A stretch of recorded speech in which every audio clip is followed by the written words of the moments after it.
Number 1. Grandma's House. Now, this story is a little gross, and I have to admit that it may seem a little far-fetched. But still, I promise you that this did happen to me. I have always enjoyed my trips out to my grandma's house. She lives in a very rural area, though. Once you turn off the main road, you have to go down a gravel and then a dirt road to get to her house. It really takes near an hour to go that entire distance once you turn off the main road. This happened to me when I was 16 years old. I was getting to the point where, although I loved seeing my grandma, hanging out with my family was not something I wanted to be constantly doing. I was feeling pretty antsy and needed to get out. I asked my parents if I could borrow the car and go for a little drive. I had just recently got my license and liked driving whenever I could. My parents were a bit hesitant because it was dark outside and I had never driven the country roads at night. But they also weren't great at saying no to me, so they let me go at it. They just told me to be careful and to not stay out too late. I really want to paint a picture here. These roads were 1 car length wide. They were dirt on the side of a hill. On both sides of the road, there were lots and lots of trees. But most importantly, there were no lights other than my headlights. So the only thing that I could see as I was driving was what was directly in front of me. And not even that far in front of me. Now, I should have drove to the main road, but I got curious about what was down the other way. So I drove. And really, there wasn't much. Occasionally, I'd come across a driveway for another house. I guess really if there was anything else out there, I wouldn't have been able to see it anyway. I had been out for a very long time, and it had been a while since I had last seen another driveway. I had actually began to get a little bored, and wanted to turn around and go back to Grandma's house. But there wasn't even enough room on the road for me to do one of those 3-point turnabouts. The further I drove down the road, the more anxious I began getting. There was not a chance of getting lost, really, but I was scared about how deep into the hills I was going to get before I could turn around. Finally, I came across a side road, so I breathed a sigh of relief and moved to turn around. I actually almost missed the road at first. I slowly turned into the road. As I turned, my headlights shined onto something laying in the middle of the road. I was turning carefully, so I wasn't able to see it well at first. The light first shined onto the object, and I saw that it looked like a cow. Then more light. It was a dead cow.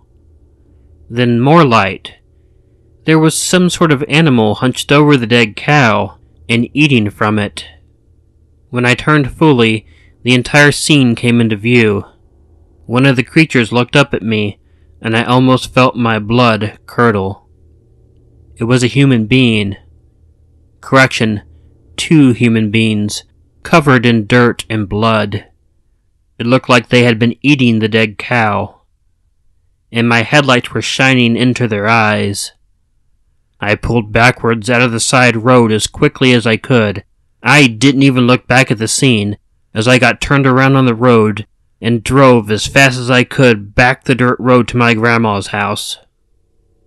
When I arrived home, I told my parents and my grandma what I had seen. They were doubtful of my story.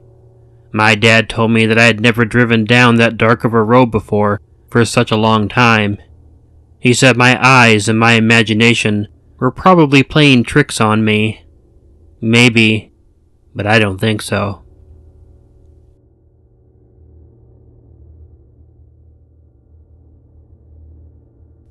Number 2. Teenage date. I grew up with a lot of brothers and sisters. It was nearly impossible to get any privacy. I didn't even have my own bedroom. Hell, even if I had my own room, I'm sure that wouldn't have guaranteed me any privacy. My family was pretty religious too, so if I ever had a date, I was required that she meet my parents first. There wasn't much of a chance for me to get into any sort of mischief. So this obviously put a crimp in my style, being just your average turned-on teenager who would like some time making out with my girlfriend. My salvation, as I thought of it, came on my 16th birthday when my parents bought me a car. I was also allowed to get a part-time job so I could have money to spend. Before 16, my parents wanted us to only be focused on school and nothing else. I'd actually spend extra time in my car just to be away from my family. I even kept a blanket and pillow in it for naps. One evening, my girlfriend and I wanted to find a place to make out for a bit. My parents thought I had to work later than I did. I picked her up and we decided to go and find a place. For some reason, this was one of those nights that the cops were everywhere though, so we couldn't find a good place to park. I finally had the idea to drive out to this old country road I knew about. There was an old abandoned hospital out of town. It was a gravel road that led to it, and I'd never really seen anyone driving on it before. I suggested it to my girlfriend, and she wasn't really into the idea at first. She had heard that the hospital was haunted, and she believed in ghosts. But my reasoning eventually won through, and we went out on that road. I don't know why it was such a long road that led to the hospital. Honestly, I was not even thinking about it at that time, but we drove out on the road and it was pretty cool. It was completely abandoned and dark as hell. We drove to the old hospital, and it was actually very cool. It was this enormous and very dark building with a huge parking lot, and there wasn't any sign of a caretaker either. So I pulled the car into the parking lot, and then proceeded to get down to some kissing. My girlfriend wasn't into it at first, but after a bit of kissing, she finally seemed to forget about where we were. My charm was working, of course. We didn't do anything more than kiss, though. But after some kissing, we laid in the back seat holding each other under the blanket, and accidentally fell asleep. I woke up a little while later, and was face to face with someone looking straight in the window at us. He was a large, dirty guy with long hair, a long beard, and he was smiling at us as he watched us sleep. He didn't move a muscle when he noticed that I was awake. I nudged my girlfriend, waking her up. She screamed when she saw the guy looking in at us. I managed to push past her and got myself into the front seat of the car. Our doors were locked, and the guy hadn't tried to get in. When I started the car, he didn't make any attempt to stop me from driving away. He did follow along with the car, still looking in the window for as long as he could. And when I took off, he stood there, watching us as we drove away. Well, I guess this might not be the scariest thing to ever happen, but it freaked us out pretty good. We wondered how long we had been asleep, and how long he was there at the window, watching us while we slept.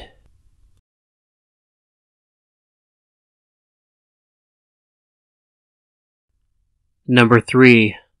Going home. I had this really terrifying experience when I was younger. After my parents got divorced, my dad got custody of us. We moved out to the country. We had a house down a gravel road in the hills. It was a huge yard, maybe a whole acre. It was dark for the most part, except that there were lights by the doors, but the point being that there were no street lights. Anyway, I was about 12 years old. We had just spent the day and a large portion of the evening at my aunt's house. She lived about 2 hours away. It was already dark when we started heading home, and thus very dark and very late by the time we were getting home. Now when the car turns off the main road onto the gravel one, our house is the first house on the road. That being the case, it's still about 3 or 4 miles of driving on the hills before getting to the house. There isn't another house after it for 5 miles. That's just to give you an idea of the setting here. As I mentioned, there were no street lights, so the only light on the road were from the headlights of the car. Very oddly, when we were about halfway to the house on the gravel road, I saw a guy walking on the side of the road. I got a pretty good look at him since we weren't going too fast up the road. He was enormous, probably around 6 foot 6 inches tall. He looked like he could be a professional wrestler or something. He had long hair, and was carrying a bag over his shoulder. When we passed by him, he slowly turned his head to look at us.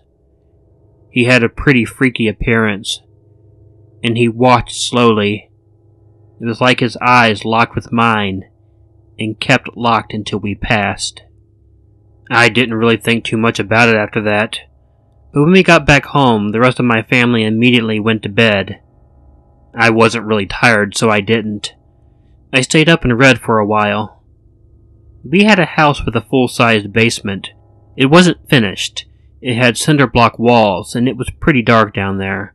But we kept all of our toys and books and things down there. I was reading a science fiction book series. I forget the title, and I had been close to finishing the volume.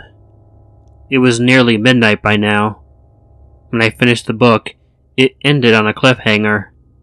I was annoyed because I had intended on going to bed right after reading, but I wanted to know what was going to happen next. I went to get the book I needed from the basement. It was dark, of course. I'm not sure who the genius was who designed that damn place, but the light switch was at the bottom of the stairs. I remember, whenever I was scared and downstairs, I would turn the light off and then bolt up the stairs as quickly as I could. The door to the basement was in the kitchen. I kept the kitchen light on, so I could somewhat see while going down the stairs. I crept slowly down there. That always scared me because I used to imagine that someone was behind the stairs and would grab my ankle as I was going down. However, this was just anxiety based on watching way too many scary movies. I did think I heard something in the basement as I was going down. It sounded like some sort of scratching. I chalked it up to either my imagination or a mouse or something. But as I slowly walked down, I heard it again. I almost just turned around and went back up to the house. But I told myself I was too old to be such a chicken, and I just decided to get down the stairs and turn on the light. When I got to the bottom, I turned towards the light switch. Now, I was facing the far side of the basement. There was a stairwell on the side of the house that led down to a door that allowed you to enter the basement from the outside. This was also lit all the time, and when I looked at it, I noticed the source of the scratching sound. Someone was in the stairwell, messing with the door. I screamed when I saw him, and he rose up and looked at me. It was the guy we had passed earlier on the side of the road. Terrified, I ran up the stairs screaming. My dad and stepmom and older brother got up. When I told my dad what I had seen, he grabbed his gun out of the closet, and my brother grabbed his rifle. They ran out into the yard. I waited with my stepmom and my sister. We heard a couple gunshots. It was nearly 30 minutes before my brother and dad came back, though. They had seen the guy beyond the fence that enclosed our yard. They shot to warn him that we had guns. They were sure they had scared him off, though. My brother decided to stay up in case he came back. Hell, I stayed up too. He didn't come back. But every time I went down those stairs, I always expected to see him again, standing in the stairwell and trying to break in.